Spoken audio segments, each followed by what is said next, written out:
Good morning बच्चों, कैसे हो आप सब लोग। I hope you all are fine. My name is Kripali Sisangiya and welcome to Saraswati group of education. बच्चों, अगले वीडियो लेक्चर में मैंने आपको बोलने की बारी और लिखने की बारी का क्वेश्चन आंसर एक्सप्लेन किया था, राइट। और वो चैप्टर भी हमारा तितली रानी मेरी दोस्त। क्वेश्चन नंबर 5, सही उत्तर चुनकर उसके सामने राइट का चिन्ह लगाओ, राइट। वो वाला क्वेश्चन हम पहुंचे हैं, राइट। तो वो एक्सप्लेन करूंगी, राइट। आपकी टेक्स्ट बुक में पेज नंबर 75 पर दिया गया है, राइट। इसका चित्र यहाँ पर दिखाई दे रहा है आपको, राइट। उसमें पहला क्वेश्चन पूछा गया है आपको कि तितली फूलों का रस कैसे चूसती है। कैसे चूसती है वो, उसके 4 ऑप्शन भी दिए गए हैं। मुंह से, फिर प्यूपा से, प्रोसेस नामक जीभ से, के पैर से।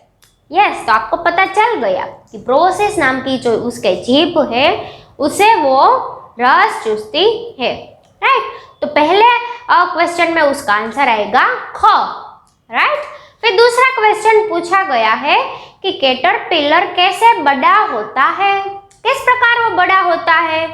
तो यहाँ पर 4 ऑप्शन दिए गए हैं। पहला है फूलों का रस चूसकर, पत्तियां खाकर, फूलों की पंखुड़ियां खाकर, कि पानी पीकर। किस प्रकार जो कैटरपिलर होता है वो बड़ा होता है, तो कैटरपिलर पत्तियां खाकर बड़ा होता है, तो उसका आंसर आएगा ग। दूसरे में ऑप्शन आएगा ग। फिर तीसरा क्वेश्चन पूछा है कि तितली के शरीर के कौन से 3 मुख्य भाग है। तितली के शरीर में मुख्य भाग कौन कौन से थे, मैंने आपको बताया ही था। एक तो सिर, वक्ष और उदर, ये 3 उसके मुख्य पार्ट है। तो यहाँ पर लिखा गया है सिर, पंख और पेट, वो नहीं आएगा। फिर पंख, पैर और उदर, पैर वो मुख्य भाग नहीं है, तो ये गलत है। फिर ग में दिया गया है सिर, पंख और पैर, वो भी नहीं आएगा। तो अब चौथा ऑप्शन है सिर, वक्ष और उदर, राइट। तो ये ऑप्शन सही है। तितली के शरीर के मुख्य 3 भाग है, सिर, वक्ष और उदर, राइट। तो ये तितली के शरीर के मुख्य 3 भाग है, राइट। फिर चौथा क्वेश्चन हमें नहीं दिया गया है, कुल 3 ही एमसीक्यू दिए गए थे, राइट। फिर पेज टर्न करोगे तो उसमें आपको भाषा संसार दिया गया है, राइट। भाषा संसार में हम क्या करते हैं, उसमें हमें ग्रामर दिया हुआ होता है, राइट। तो ग्रामर में हमें पहला क्वेश्चन यहाँ पर दिया गया है कि सही वर्ण पर अनुस्वार, अनुस्वार का कोई चिन्ह कौन सा होता है। भाषा संसार में पहला अनुस्वार का चिन्ह होता है ये इस प्रकार का डॉट, राइट। और ये शिरोरेखा तो कंपलसरी सभी में आती ही है, राइट। फिर दूसरा चिन्ह हमें बताया गया है कि अनुनासिक, राइट। गुजरातीમાં આપણે જેને ચંદ્રબિંદી કહીએ છીએ ઈ અહીંયા છે અનુનાસિક, રાઈટ। આવી રીતના અનુસ્વાર અને અનુનાસિક લગાવીને તમારે શબ્દોને પૂરા કરવાના છે, રાઈટ। તો એની સૂચના આપેલી છે કે ક્વેશ્ચન નંબર 1, સહી वर्ण पर अनुस्वार मतलब कि ये और अनुनासिक लगाकर शब्द पूरे कीजिए, राइट। तो पहला शब्द दिया गया है अड्डा। अड्डा नहीं लिखते हैं, उसको लिखते हैं अंडा, राइट। जब अंडा लिखते हैं तब हमारे शब्द में ये अनुस्वार लगता है, अंडा। मैंने आपको बताया था कि जब शब्द में उच्चारण तीव्र हो तब अनुस्वार आता है, और अनुनासिक लगाने से उसका उच्चारण हमें सुनाई नहीं देता, इसका उच्चारण तीव्र होता नहीं है, राइट। जब हम अंडा ऐसा बोलेंगे तो बीच में हमें न सुनाई देता है, राइट। तब आता है अनुस्वार, और जब अनुनासिक आता है तब उसका उच्चारण हमें इतना तीव्र सुनाई देता नहीं है। ऐसे भी शब्द आएंगे, राइट, मैं आपको बताऊंगी। फिर सूड दिया गया है, तो सूड में हम ऐसा नहीं बोलते सुंड, ऐसा नहीं बोलते, हम सुंड बोलते हैं, सुड, राइट। तो वहां पर आएगा अनुनासिक, राइट। सुंड में हमें अनुनासिक लगाना है, राइट। फिर तीसरा दिया गया है अंदर, अदर, तो अदर नहीं होता है, अंदर ऐसा होता है, तो न की ध्वनि सुनाई देती है। तो अंदर में हमें अ के ऊपर अनुस्वार लगाना होता है, तो हम लिखेंगे अंदर। फिर फोर्थ दिया गया है मडराना। मडराना नहीं होता है, हमें क्या लिखना है? मंडराना। तो आपको पता ही है, तितली वाले चैप्टर में आता ही था। मंडराना कैसे लिखते हैं? यस, म के ऊपर अनुनासिक, फिर ड राना, मंडराना, राइट। फिर फिफ्थ नंबर का शब्द दिया गया है रग। रग नहीं होता है, रंग होता है। रंग होता है तो र और ग के बीच में हमें न सुनाई देता है, रंग, राइट। तो वहां पर आता है अनुस्वार, राइट। तो रंग में र के ऊपर हमें अनुस्वार लगाना है। फिर सूंघना। सूंघना नहीं होता है, सूंघना होता है, सूंघना, राइट। तो उसमें आता है अनुनासिक, राइट। तो यहां पर हमें लिखना है सूंघना, राइट। आपको पहले उस शब्द को पढ़ना है और बाद में तय करना है कि अनुस्वार आएगा कि अनुनासिक आएगा, राइट। तो ये शब्द सारे याद रखना। फिर हमें क्वेश्चन नंबर 2 दिया गया है कि निम्नलिखित शब्दों के बहुवचन के रूप लिखिए। आपको बहुवचन के रूप दे रहे हैं, यहाँ पर एक वचन के रूप तो दिए ही गए हैं, आपको उसके बहुवचन के रूप लिखने हैं। बहुवचन का अर्थ क्या होता है? एक या उससे कई अधिक वस्तुएं दी गई हो तो हम उसे वो बहुवचन में है वो कहेंगे। यानी कि दो या दो से अधिक चीजें जब शामिल हो जाती है तब उसका समावेश बहुवचन में हो जाता है, राइट। एक वस्तु हो तो उसे एक वचन कहते हैं, पर दो चीज या दो चीज से अधिक चीजें हमें दिखाई दे तब हम कहते हैं कि वो बहुवचन वाले रूप है। जैसे कि एग्जाम्पल मैं आपको दूं, ये कितने मार्कर है?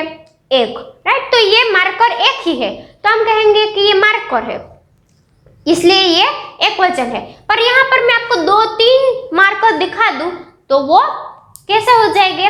वो बहुवचन में आएंगे, राइट। तो इसी प्रकार यहाँ पर शब्द दिया गया है तितली। तितली यानी कि एक ही तितली हो तभी उसे कहते हैं तितली, राइट। तो तितली है वो एक वचन है, पर कई सारी तितली आपके सामने आ जाए तो वो बहुवचन का रूप हुआ, मतलब कि बहुवचन में तितलियां लिखते हैं, राइट। तो यहाँ पर मैं आपको लिखकर दिखाती हूँ। पहला दिया गया है तितली, तो उसका बहुवचन का रूप हमें लिखना है तितलियां, राइट। यहाँ पर तितली तो लिखा ही था, उसका बहुवचन का रूप हमें लिखना है तितलियां,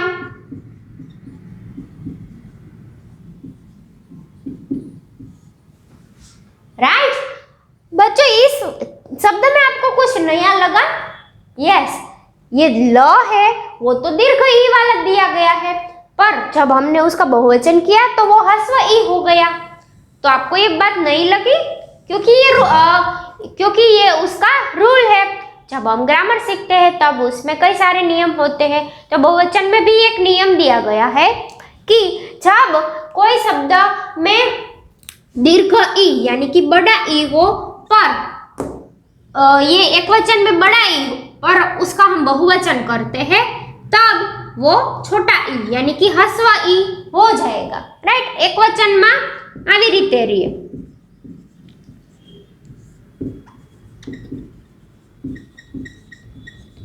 રાઈટ। આ એક વચનના રૂપમાં આપણને તિતલી આવી રીતે લખીને આપેલું છે, બરાબર। લી એટલે ઈ દીર્ઘ ઈ છે, બરાબર। તો એક વચનમાં આપણને દીર્ઘ ઈ હોય, આપણે એનું બહુવચનમાં ટ્રાન્સફર કરતા હોય ત્યારે લી છે ઈ દીર્ઘાય હતું એનું થઈ જશે હસ્વ ઈ, રાઈટ। તો આપણે વસ્તુ યાદ રાખવાની છે, બરાબર। આ ઈ માંથી આ ઈ માં ટ્રાન્સફર થઈ ગયું અને પાછળ યા લાગે અને યાની ઉપર આપણે અનુસ્વાર यानी ऊपर આપણે अनुनासिक कंपल्सरी કરવાનું રહેશે, રાઈટ। તો આ નિયમ આપણને યાદ રહેવો જોઈએ। તિતલિયા આવી રીતે લખાય। પછી બીજો શબ્દ આપેલો છે પત્તી। તો પત્તીમાં પણ બાળકો એમ જ છે, જો પત્તી उसमें डबल त दिए गए हैं और वो त है वो दीर्घ ई वाला दिया गया है, राइट। फिर हम उसको बहुवचन में ट्रांसफर करते हैं तो किस प्रकार लिखते हैं पत्तियां, राइट। आप लोगों ने देखा यहाँ पर दीर्घ ई था, वो यहाँ पर बहुवचन में ट्रांसफर हुआ तो ह्रस्व ई हो गया, राइट, यानी कि छोटा ई, राइट। इसी प्रकार सारे बहुवचन होंगे। तितली तो तितलियां, पत्ती तो पत्तियां, रानी, रानी में भी दीर्घ ई है, तो अब हम उसका बहुवचन करेंगे तो नी है वो हस्वई हो जाएगा और या में अनुनासिक लगेगा, राइट। तो ये नियम आपको याद रखना है। तितली तो तितलियां, पत्ती तो पत्तियां, रानी तो रानियां, घड़ी तो घड़ियां, राइट। तो इस पार्ट आपको एक पार्ट दिया गया था, उसमें सारे बहुवचन एक ही नियम को फॉलो करते हैं, राइट। यानी कि दीर्घ ई था, उसको हमें हस्वई करना है और या के ऊपर हमें अनुनासिक लगा देना है। ये बात हमें पता चल गई। फिर एक और पार्ट दिया गया है हमें, जिसमें लिखा गया है अंडा। तो बच्चों अंडा इस प्रकार लिखा गया है, राइट। अंडा इस प्रकार लिखा हुआ है, राइट। हमें उसका बहुवचन करना है। यहाँ पर अंडा यानी कि आ की मात्रा दी गई है, हमें उसको बहुवचन में कन्वर्ट करना है। तो आ है उसका अंडा, तो हो जाएगा अंडे, राइट।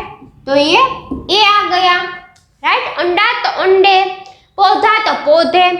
इसमें कैसे आ ई बड़ी ई थी तो छोटी ई, छोटी ई में कन्वर्ट हुआ, राइट। तो इसी प्रकार जब पीछे आ का उच्चारण होता है, मतलब कि आ की मात्रा होती है, तब बहुवचन में जब हम उसको कन्वर्ट करते हैं तब ए हो जाता है, राइट। जैसे कि अंडा तो अंडे, राइट।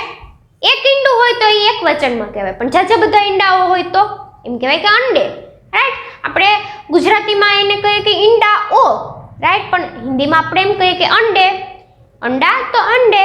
फिर दूसरा पौधा, मतलब कि एक ही पौधा। फिर कई सारे पौधे हो तो हम ऐसे कहते हैं कि पौधे, तो पौधे में भी एक ही मात्रा लगी, राइट। फिर तना तो तने, बच्चा तो बच्चे, राइट। तो बाळको आ बहुवचनना नियम हवेથી શરૂ થઈ ગયા છે, રાઈટ। આપણે પહેલા પણ આવતા, પણ આપણે बहुवचनના નિયમમાં બહુ ડીપ જતા નહીં, પણ હવે આપણે બધા જ ચેપ્ટરમાં बहुवचनના રૂપ આવે છે, તો આપણને એ વસ્તુની યાદ રહેવું જોઈએ કે દીદી આપણને કીધું હતું કે बहुवचनના પણ નિયમ હોય છે। આપણને બે નિયમ યાદ રહી ગયા। જ્યારે દીર્ઘ ઈ હોય ત્યારે बहुवचનમાં ટ્રાન્સફર થાય ત્યારે હસ્વ ઈ થઈ જાય, અને આની માત્રા હોય ત્યારે આપણે એમાં કન્વર્ટ કરવાનું હોય, એની માત્રા આવી જાય, રાઈટ। તો આપણને બે નિયમ આ ટોપિકમાં જાણવા મળી ગયા। પછી હવે ક્વેશ્ચન નંબર 3 આપેલો છે कि शब्द का अर्थ से मिलान कीजिए। मतलब कि आपको क्या करना है, सही मिलान कीजिए। यहाँ पर ए दिया गया है, उसमें क्वेश्चन है और उसका आंसर बी में दिए गए। आपको उसके साथ मिलान करना है, पर सही के साथ सही, राइट। पहला दिया गया है उदर, तो उदर का मतलब क्या होता है, पेट, राइट। तो उसमें से आपको पेट ढूंढना है। तीसरा वर्ड है पेट, तो उसके साथ आपको ज्वाइंट करना है। किस प्रकार, पेंसिल और स्केल की मदद से आपको सीधी लाइन ड्रॉ करनी है, राइट। फिर वक्स दिया गया है, तो वक्स का मतलब क्या है, यस, वक्स का मतलब होता है छाती, राइट। तो पेट के नीचे ही चौथा वर्ड दिया गया है छाती, तो आपको उसके साथ मिलान कर देना है। फिर आकर्षक, आकर्षक यानी कि सुंदर, तो छठे वर्ड में दिया गया है सुंदर, तो आकर्षक को सुंदर के साथ मिलान कर देना है। फिर खोल दिया गया है, खोल यानी कि आवरण, राइट। मैंने आपको जब शब्दार्थ एक्सप्लेन किए थे तभी एक शब्दार्थ आया था कडाखोल। कडाखोल मतलब कि मजबूत आवरण, અને खोल मतलब के आवरण, राइट। आवरण ने પેલો જ આપણને શબ્દ આપેલો છે આવરણ, તો આપણે ખોલને આવરણ સાથે જોઈન્ટ કરીશું। પછી પ્રારંભ આપેલું છે, प्रारंभ यानी कि शुरुआत, राइट। तो शुरुआत के साथ दूसरे वर्ड में आपको मिलान कर देना है, राइट। ये सही मिलान कीजिए, तो बहुत ही आसान थे।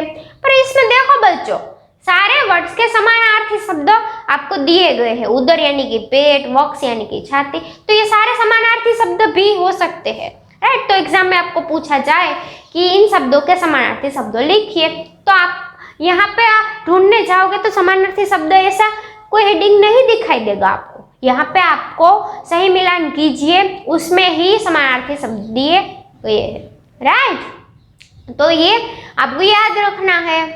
फिर क्वेश्चन नंबर 4 दिया गया है कि दिए गए शब्दों के समान अर्थ वाले दो शब्द ढूंढकर लिखिए। अब आते हैं समानार्थी शब्द पर। सभी समानार्थी शब्दों के दो दो वर्ड्स आपको देने हैं। आपको एक क्लाउड बना हुआ दिखाई दे रहा है, उसमें आपको सारे वर्ड्स दिए गए हैं, पर कौन सा वर्ड किसका है ये आपको पढ़कर ही पता चलेगा, राइट। तो फूल का समानार्थी शब्द क्या होता है, तो यहाँ पर सारे शब्द दिए गए हैं, उसको आपको पढ़ना पड़ेगा। तो उसमें से आपको एक शब्द लगता है कि पुष्प, यस। तो फूल तो पुष्प भी होता है और सुमन भी होता है, तो पुष्प और सुमन दोनों ढूंढ के उस खाली जगह में आपको लिख देने हैं, राइट। फिर दिया गया है दोस्त। दोस्त तो मित्र भी होता है और सखा भी होता है, राइट। दोस्त का अर्थ मित्र और सखा होता है। फिर सुंदर, तो सुंदर तो क्या होता है, उसका समानार्थी शब्द प्यारा और अच्छा।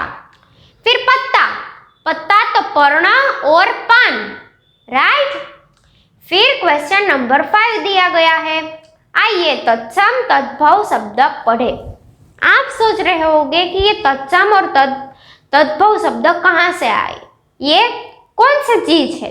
आप लोगों ने कभी इसके बारे में कोई जानकारी ली ही नहीं होगी, क्योंकि ये तो नया टॉपिक है।